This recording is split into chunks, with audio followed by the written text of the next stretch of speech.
In early 2004, Lordi started working on their second studio album. The album was released for the first time on April 14, 2004, under the title The Monsterican Dream, with 2 songs, My Heaven Is Your Hell and Blood Red Sandman, released as singles.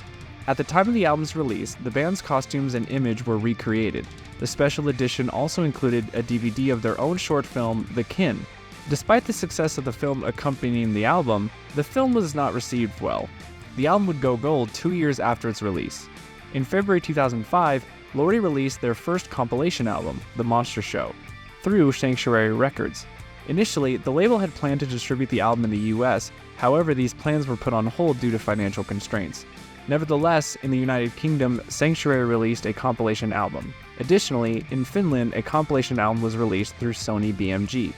Mr. Lordi gave a copy of his debut album, Get Heavy, to Gene Simmons. Simmons' assistant later confirmed that Simmons would be open to publishing Lordi's albums in the US, but that if the band wanted to share sales, it would be best to do so with Sanctuary Records.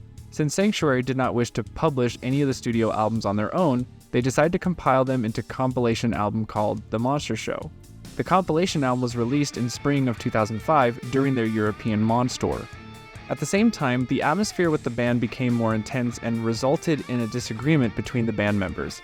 Later in the same year, the band's bassist Kalma expressed his wish to leave the band due to family and financial reasons. Kalma ended up playing the bass units on the band's next album, The Apocalypse.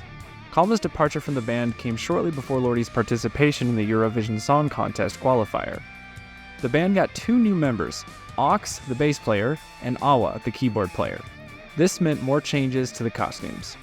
For the second outing, we have Lordi's second album, The Monsterican Dream. And to be honest, this one, it's pretty much like it's super similar to Get Heavy. It has the same style and tone and themes of like horror with 80s rock and roll. This one I feel was like a little darker though in tone, like in terms of like the music. I'm not like a music major, so I can't really describe how the music like sounds, but it just sounds more like turned down or something. I don't know, like bassy or deeper, something like that. But we still keep the same lineup. We still have Lordi, Amen, Kita, Enery, and Kalma still in the band at this point. But this would be the last album that we would see Enery and Kalma in the band for this album. So, but I do. This album is enjoyable. A few of the songs that I really like on it is Bring It On, Blood Red Sandman, and I really like Fire in the Hole. Fire in the Hole is a really good song, even though I think that this was the album I think that also had a few songs that were kind of like this.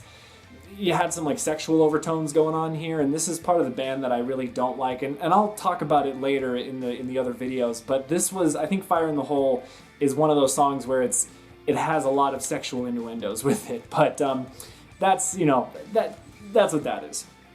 But overall, though, The Monsterican Dream is a great time, and some of the music videos that were accompanying this album were just super great. Like Blood Red Sandman is one of my favorite music videos from Lordi, and that was the thing that I really liked about the older days of Lordi was the music videos were just, they were like mini horror movies, and it was just so cool. And like what they were singing about somewhat doesn't necessarily translate to what the visuals are, but these older music videos, they definitely still had a better grasp on it than some of the future albums did. But I'd say that Monsterican Dream is definitely a great sequel to Get Heavy. I feel like these two albums work really, they're sort of like a double side, really. Like Get Heavy and Monsterican Dream are like, they could literally be on the same album, like the same thing, just two-sided stuff like that.